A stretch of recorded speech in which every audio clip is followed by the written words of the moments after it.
बिस्मिल्लाहिर्रहमानिर्रहीम। मोहतरम नाजरीन और सामीन, अस्सलामु अलैकुम वरहमतुल्लाहि वबरकातुहू। कब्र से सीधी जन्नत में जाने वाली औरतों के 4 काम। खुशकिस्मत जन्नती औरतें। जो औरतें कब्र के अजाब से बचना चाहती हैं, जहन्नुम के अजाब से बचना चाहती हैं, इनको चाहिए कि वो औरतें ये 4 काम जरूर करें। अगर एक औरत ये 4 काम कर ले तो अल्लाह रब्बुल इज्जत इसके लिए जन्नत के 8 दरवाजे खोल देगा और अल्लाह जल शानहू फरमाएंगे, ए खातून, जिस दरवाजे से चाहे जन्नत में दाखिल हो जाए। यानी औरत को रोक टोक नहीं होगी, बल्कि औरत जिस दरवाजे से भी जन्नत में दाखिल होना चाहेगी तो अल्लाह तबारक व तआला इसको इस दरवाजे से दाखिल फरमाएगा। शर्त यह है कि औरत 4 काम अपनी जिंदगी में इस्तकामत से करती रहे। मोहतरम नाजरीन और सामीन, 4 काम ऐसे हैं कि वो औरत को जन्नती बना देते हैं। 4 काम ऐसे हैं कि अगर कोई औरत इन 4 कामों को करती रहती है तो जैसे इसकी मौत होगी, ये 4 काम करने वाली औरत की वफात होगी, जैसे इसे कफन देकर कब्र में रखा जाएगा, कब्र में दफनाया जाएगा, अभी मुनकिर नकीर भी कब्र में नहीं आए होंगे, अल्लाह फरमाएगा इनको कब्र से सीधा जन्नत में दाखिल कर दो। ये 4 काम करने वाली औरतें मरने के बाद कब्र से सीधी जन्नत में चली जाएंगी। इनका कोई हिसाब व किताब नहीं होगा। इन 4 काम करने वाली औरतों से कोई पूछगछ नहीं होगी। जैसे इनकी वफात होगी, कब्र में दफन की जाएंगी, इन 4 काम करने वाली औरतों को अल्लाह पाक कब्र से सीधा जन्नत में भेज देंगे। मोहतरम नाजरीन और सामीन, नबी करीम सल्लल्लाहु अलैहि वसल्लम ने इरशाद फरमाया कि औरतें सिर्फ 4 काम कर लें और जन्नत के 8 दरवाजे उनके लिए खुल जाएंगे। वो 4 काम कौन से हैं, तफसील जानने के लिए वीडियो को लास्ट तक जरूर देखिएगा। मोहतरम नाजरीन और सामीन, कब्र से सीधी जन्नत में जाने वाली औरतों के 4 कामों में से पहला काम ये है कि वो रमज़ान शरीफ के रोज़े पाबंदी से रखे, माह रमज़ान के रोज़ों का एहतमाम करे। शरई बिला उज़र कि औरत रमज़ान के रोज़ों को नहीं छोड़ सकती। बगैर किसी उज़र या बीमारी के भी औरतें अक्सर रोज़े तर्क करती हैं। जो लोग ताकत, कुव्वत और सेहतमंद होने के बावजूद रोज़े ना रखें, ऐसे लोगों के होंठों को और इनके गालों को जहन्नुम की आग की बनी हुई कैंची से काटा जाएगा। इसलिए औरतें रोज़ों की भी पाबंदी करें। मोहतरम नाजरीन और सामीन, कब्र से सीधी जन्नत में जाने वाली औरतों के 4 काम में से दूसरा काम ये है कि एक औरत पाबंदी वक्त के साथ 5 वक्त की नमाज पढ़े। अगर औरत घर के कामकाज से टाइम निकाल कर नमाज पढ़े तो एक नमाज में ज्यादा से ज्यादा 10 से 15 मिनट लगते हैं, लेकिन इसके बावजूद औरतें नमाज के लिए टाइम नहीं निकालती, औरतें नमाज की कोशिश नहीं करती। बहाना या उज़र ये होता है कि घर के कामकाज से टाइम नहीं मिलता। अगर आप अपने ड्रामे या सीरियल या फिल्म के लिए टाइम निकाल सकती हैं तो नमाज के लिए टाइम क्यों नहीं निकाल सकती। आप पड़ोसन से गपशप के लिए वक्त निकाल लेती हैं, शॉपिंग के लिए वक्त निकाल लेती हैं, आप वलीमे शादी पर जाने के लिए टाइम निकाल लेती हैं।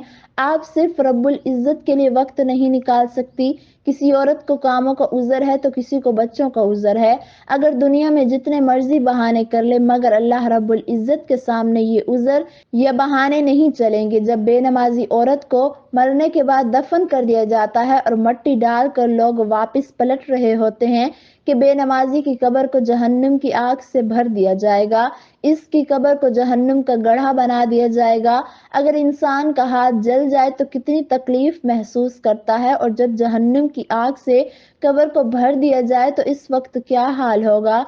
जब जहन्नुम के खतरनाक बिच्छू और सांप डसेंगे तो कैसे बर्दाश्त करोगी। मोहतरम नाजरीन और सामीन, कब्र से सीधी जन्नत में जाने वाली औरतों के 4 कामों में से तीसरा काम, जिसकी बुनियाद पर एक औरत के लिए जन्नत के 8 दरवाजे खोल दिए जाते हैं। नबी करीम सल्लल्लाहु अलैहि वसल्लम इरशाद फरमाते हैं, औरत अपनी पाक दामनी की हिफाजत करे, औरत अपनी हया की हिफाजत करे तो अल्लाह रब्बुल इज्जत इसके लिए जन्नत के 8 दरवाजे खोल देगा। पाक दामनी का मतलब क्या है, हया का मतलब क्या है। आजकल औरतों, लड़कियों का हाल ये है कि वो बेपर्दा घूम रही हैं, नामहरम मर्दों से बात कर रही हैं। बहुत सारी बच्चियों और खवातीन का ये हाल है कि वो ड्रामे और फिल्में देखकर गैर मर्दों और से नाजायज ताल्लुकात कायम कर लेती हैं, दोस्तियां बनाती हैं और इनसे फोन पर लंबी लंबी गुफ्तगू करती हैं और हर फंक्शन में मेकअप और बेपर्दा होकर जाना और इस नीयत से जाना कि मैं शादी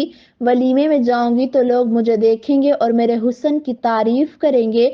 छोटी आस्तीनों के कपड़े पहनना और इतने बारीक कपड़े पहनना जिससे मुकम्मल जिस्म वाज़िया और झलक रहा हो। एक औरत के लिए सबसे बड़ी सआदत पर्दे की पाबंदी है। एक दिन नबी करीम सल्लल्लाहु अलैहि वसल्लम मस्जिद नबवी में जलवागर थे तो आप सल्लल्लाहु अलैहि वसल्लम ने सहाबा किराम रजी अल्लाह तआला अन्हों से सवाल किया, ऐ मेरे सहाबा, ये बताओ कि औरत के लिए बेहतरीन चीज क्या है, औरत के लिए बेहतरीन सरमाया क्या है। किसी सहाबी ने कुछ कहा, किसी सहाबी ने कुछ जवाब दिया, लेकिन आप सल्लल्लाहु अलैहि वसल्लम ने इस जवाब को सही करार नहीं दिया। हजरत अली रजी अल्लाह तआला अन्हो अपने घर किसी काम से तशरीफ ले गए। जब घर गए तो सैयदा कायनात फातिमा ज़हरा रजी अल्लाह तआला अन्हा से कहने लगे कि फातिमा, नबी करीम सल्लल्लाहु अलैहि वसल्लम ने आज हमसे ये सवाल किया है कि औरत के लिए बेहतरीन चीज क्या है, औरत के लिए बेहतरीन सरमाया क्या है। मगर तमाम सहाबा कराम ने जवाब दिया, मगर नबी करीम सल्लल्लाहु अलैहि वसल्लम ने किसी के जवाब को सही नहीं जाना। तुम ही बताओ कि औरत के लिए बेहतरीन सरमाया और बेहतरीन चीज क्या है। हजरत फातिमा ज़हरा रजी अल्लाह तआला अन्हा कहने लगी, ए अली रजी अल्लाह तआला अन्हो, नबी करीम सल्लल्लाहु अलैहि वसल्लम से जाकर अर्ज कर दो, औरत के लिए बड़ा सरमाया है कि औरत ना किसी मर्द को देखे और ना कोई मर्द किसी औरत को देखे। ये सबसे बड़ा सरमाया एक औरत के लिए है। हजरत अली रजी अल्लाह तआला अन्हो तशरीफ लाए और अर्ज किया, या रसूलुल्लाह सल्लल्लाहु अलैहि वसल्लम, आपके सवाल का जवाब मैं देना चाहता हूँ। आका से अर्ज किया कि औरत के लिए सबसे बेहतरीन सरमाया और चीज ये है कि किसी औरत को कोई मर्द ना देखे और ना कोई मर्द किसी औरत को देखे। तो इस जवाब पर नबी करीम सल्लल्लाहु अलैहि वसल्लम के चेहरे पर खुशी के आसार जाहिर हुए। फरमाया, अली, तुमने सही जवाब दिया है, पहले ये तो बताओ कि जवाब तुम्हारा ही है या किसी और ने ये जवाब दिया है। तो मौला कायनात हजरत अली रजी अल्लाह तआला अन्हों ने जवाब दिया, या रसूल अल्लाह सल्लल्लाहु अलैहि वसल्लम, मेरे माँ बाप आप पर कुर्बान, ये जवाब आपकी बेटी फातिमा रजी अल्लाह तआला अन्हा ने दिया है। मोहतरम नाजरीन और सामीन, एक औरत कितनी भी बड़ी नमाजी बन जाए, एक औरत कितनी बड़ी रोजेदार बन जाए, एक औरत के हाथ में दिन रात तस्बीह रहे, एक औरत रोजाना कुरान शरीफ की तिलावत करे, अगर वो मर्दों से नहीं बचती तो वो औरत कामयाब औरत नहीं हो सकती। मोहतरम नाजरीन और सामीन, शादी के बाद हर मुसलमान औरत की पहली और आखिरी जिम्मेदारी सिर्फ और सिर्फ यही है कि वो अपने खामिद के लिए सुकून का बाइस हो। नेक औरत अपने खामिद को सुकून देने के लिए अपनी जबान ही नहीं बल्कि पूरे वजूद को कंट्रोल में रखती है। खामिद पर चढ़ाई और जबान दराजी करने वाली औरत किसी सूरत भी अज़दवाजी जिंदगी की तलखी से बाहर नहीं निकल सकती। इस्लाम के मुताबिक हर शख्स के लिए जबान की हिफाजत जरूरी है, लेकिन शादीशुदा खातून के लिए बहुत ज्यादा जरूरी है। यहाँ जबान की हिफाजत का सादा सा मतलब घर की हिफाजत है। जिसकी जबान महफूज, इसका घर भी महफूज है। नबी करीम सल्लल्लाहु अलैहि वसल्लम ने फरमाया, एक बदकार औरत की बदकारी 1000 बदकार मर्दों के बराबर है और एक नेक औरत की नेकोकारी 70 औलिया की इबादत के बराबर है।